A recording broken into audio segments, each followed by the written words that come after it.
तो दोस्तों आज हम फिर से आपके लिए लेकर आए हैं देश दुनिया की तमाम ताजा बड़ी खबरें। सबसे पहली बड़ी खबर में आपको बताएंगे दोस्तों कि अमेरिका के बाद अब नागरिकता संशोधन कानून को लेकर पाकिस्तान ने उगला जहर। पाकिस्तान ने CAA का विरोध करते हुए कानून को बताया भेदभावपूर्ण। मोदी सरकार से इस पर रोक लगाने की कर दी मांग। CAA कानून को लेकर पाकिस्तान से झटका।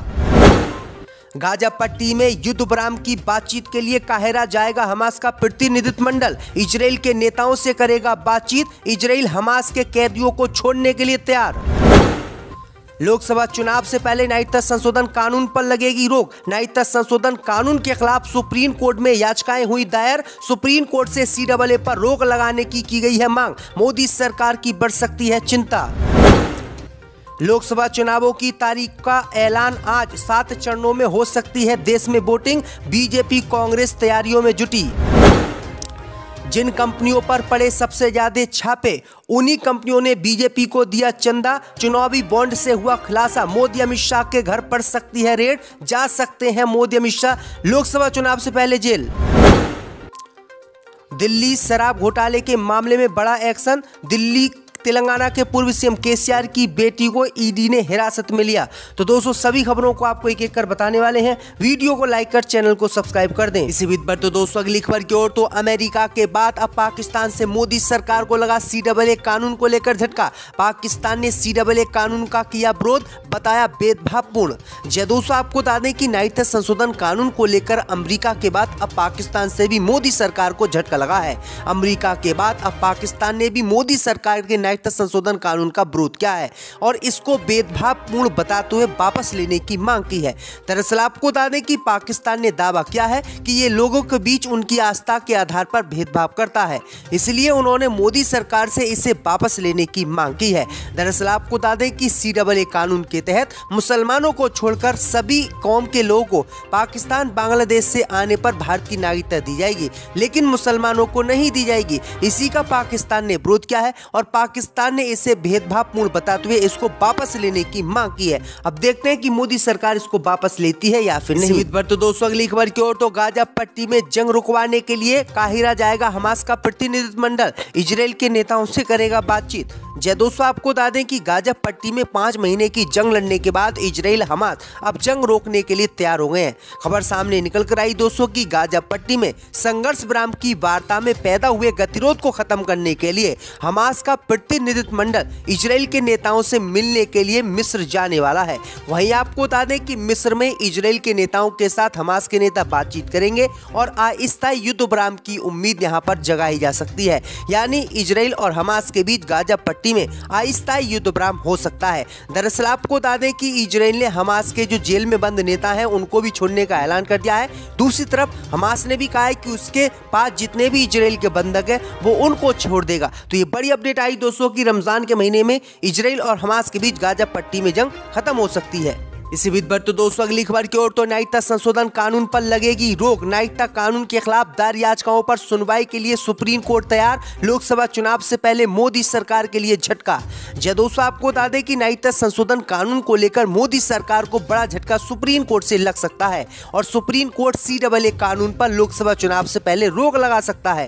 दरअसल आपको बता दें कि नागरिकता संशोधन कानून पर रोक लगाने की मांग को लेकर सुप्रीम कोर्ट में याचिकाएं दायर की गई हैं। सुप्रीम कोर्ट नागरिकता संशोधन कानून 2019 की संवैधानिक वैधता को चुनौती देने वाली याचिकाओं को सुनने के लिए सहमत हो गया है। सुप्रीम कोर्ट ने कहा है कि हम जल्दी तारीख देंगे और नागरिकता संशोधन कानून पर सुनवाई करेंगे। वहीं आपको बता दें कि इसमें मांग की गई है कि ये संविधान के खिलाफ है, इसलिए सुप्रीम कोर्ट इस कानून पर रोक लगाए। वहीं आपको बता दें सुप्रीम कोर्ट ने CAA कानून पर रोक लगा दी तो मोदी सरकार के लिए बड़ा झटका लोकसभा चुनाव से पहले माना जाएगा, क्योंकि आपको बता दें कई मुस्लिम संगठन इस कानून पर रोक लगाने की मांग को लेकर सुप्रीम कोर्ट पहुंचे हैं। इसी बीच पर तो दोस्तों अगली खबर की ओर तो आज होगा लोकसभा चुनावों की तारीखों का ऐलान। 7 चरणों में पूरे देश में हो सकते हैं चुनाव। दोस्तों आपको बता दें कि चुनाव आयोग आज लोकसभा चुनाव 2024 और कुछ राज्य विधानसभा के कार्यक्रमों की घोषणा करेगा। इसके लिए चुनाव आयोग ने दोपहर 3 बजे प्रेस कॉन्फ्रेंस बुलाई है। सूत्रों के मुताबिक चुनाव आयोग की आज हुई बैठक के दौरान चुनाव को निष्पक्ष, शांति और बेहतर तरीके से संपन्न करवाने के लिए कितनी फोर्स को संवेदनशील क्षेत्रों राज्यों में तैनात करेगा, इस पर चर्चा की जाएगी। इसके अलावा कितने चरणों में लोकसभा चुनाव संपन्न कराया जा सकता है और किन राज्यों में पहले और किन राज्यों में बाद में चुनाव हो सकता है, ऐसे तमाम पहलुओं पर आज चर्चा होगी। दोनों नए चुनाव आयुक्तों को पूरी चुनावी प्रक्रिया के बारे में जानकारी दे दी गई है और आज ऐलान हो जाएगा कि कब लोकसभा के चुनाव भारत में होंगे और कब वोट डाले जाएंगे। इसी बीच बढ़ते दोस्तों अगली खबर की ओर, तो लोकसभा चुनाव से पहले बीजेपी की खुली पोल, छापे से बचने के लिए बीजेपी को मिला था चंदा। जिन कंपनियों पर पड़े थे छापे उन्होंने दिया बीजेपी को सबसे ज्यादा चंदा।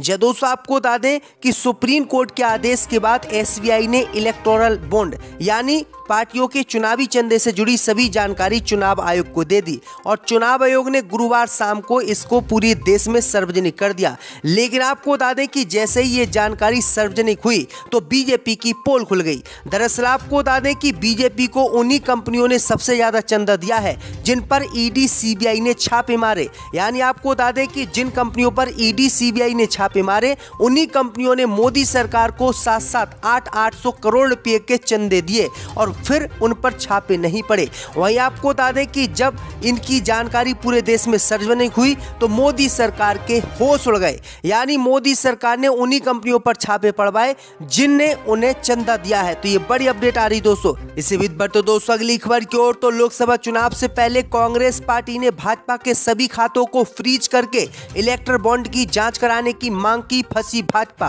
दोस्तों आपको बता दें कि इलेक्टोरल बॉन्ड को लेकर कांग्रेस अध्यक्ष मल्लिकार्जुन खड़गे ने बहुत बड़ी मांग कर दी है। उन्होंने इन बॉन्डों की एसआईटी जांच की मांग की है और कहा है कि जब तक ये जांच पूरी ना हो तब तक के लिए भाजपा के बैंक खाते के लेन देन पर रोक लगा देनी चाहिए। उन्होंने कहा कि भाजपा ने चुनावी बॉन्ड से कई हजार करोड़ रुपए की रकम जुटा ली है।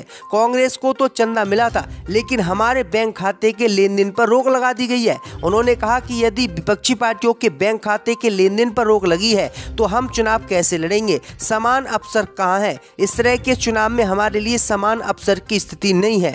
वहीं आपको बता दें कि आगे उन्होंने कहा है कि प्रधानमंत्री मोदी ने कहा था न खाऊंगा न खाने दूंगा। अब ये उजागर हो गया है कि भाजपा ने चुनावी बॉन्ड से पैसा बनाया है। इससे पहले भी मल्लिकार्जुन खड़गे ने कहा था कि कांग्रेस के पास तो चुनाव लड़ने के लिए भी फंड नहीं है। इसी बीच बढ़ते दोस्तों अगली खबर की ओर, तो दिल्ली शराब घोटाले मामले में बड़ा एक्शन। तेलंगाना के पूर्व सीएम केसीआर की बेटी के कविता को ईडी ने हिरासत में लिया।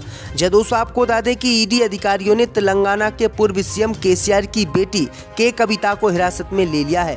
कविता को गिरफ्तारी नोटिस जारी किया गया था। ईडी के अधिकारी आज हैदराबाद में कविता के घर पहुंचे और कविता को सर्च वारंट और गिरफ्तारी वारंट दिया।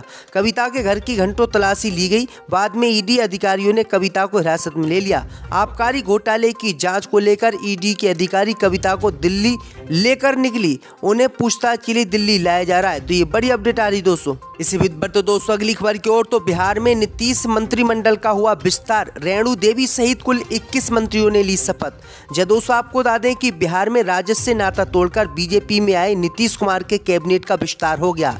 इस दौरान कुल 21 नए मंत्रियों ने शपथ ग्रहण की। बीजेपी से 12, जेडीयू से 9 मंत्रियों ने शपथ ली। पटना में राज्यपाल राजेंद्र अर्लेकर ने उन्हें पद की शपथ दिलाई। बीजेपी कोटे से जिन मंत्रियों ने शपथ ग्रहण की है उसमें मंगल पांडे, नितिन नवीन, कृष्णानंदन पासवान, रेणु देवी, नीरज बबलू, संतोष सिंह, सुरेंद्र मेहता, जनक राम, नीतीश मिश्रा, दिलीप जायसवाल, हरी सहनी, नितिन मिश्रा और केदार गुप्ता का नाम शामिल है। वहीं जेडीयू के कोटे से मंत्री बनने वालों में सुनील कुमार, लेसी सिंह, मदन सहनी, अशोक चौधरी, रत्नेन्द्र सदा, जमा खान, जयंतराज, शीला मंडल और महेश हजारी शामिल है। नीतीश कैबिनेट में बीजेपी से 4 नए चेहरे तो वहीं जेडीयू से सभी पुराने चेहरों को ही मंत्रिमंडल में शामिल किया गया है। इसी बीच बढ़ते दोस्तों अगली खबर की ओर, तो चुनावी बॉन्ड को लेकर मोदी सरकार पर बरसे कपिल सिब्बल। जांच के लिए एसआईटी गठित करने की कर दी मांग। मोदी अमित शाह को हो सकती है जेल। दोस्तों आपको बता दें कि गलत तरीके से कंपनियों से चंदा उगाने के मामले में मोदी सरकार फंस गई है और इस मामले को लेकर अब सुप्रीम कोर्ट भी सख्त हो गया है। खबर सामने निकल कर आई दोस्तों की राज्यसभा सदस्य कपिल सिब्बल ने शुक्रवार को चुनावी बॉन्ड योजना को बहुत बड़ा घोटाला बताया और उन्होंने इस मामले की जांच अदालत से करवाने की मांग की और एसआईटी गठित करने की मांग की। उन्होंने कहा कि बीजेपी ने कंपनियों को छापे, ईडी और सीबीआई के छापे पड़वा कर जबरदस्ती जो है चुनावी बॉन्ड के नाम पर पैसा ठगा है, जो कि बिल्कुल गलत है। इसलिए अब कपिल सिब्बल ने सुप्रीम कोर्ट से SIT बनाकर इसकी जांच करने की मांग की है और मोदी अमित शाह को जेल में डलवाने की मांग की है। दरअसल आपको बता दें कि बीजेपी को उन्हीं कंपनियों ने सबसे ज्यादा पैसा दिया है जिन पर ED CBI की रेड पड़ी, जिन पर भ्रष्टाचार के मामले दर्ज हैं और वो जो कंपनियां हैं वो केंद्रीय जांच एजेंसियों की निगरानी में है। उन्हीं कंपनियों ने सबसे ज्यादा चंदा बीजेपी को दिया है, जिसके बाद अब मोदी सरकार की पूरी दुनिया में पोल खुल गई है। मोदी अमित शाह को बड़ा झटका सुप्रीम कोर्ट जल्द दे सकता है।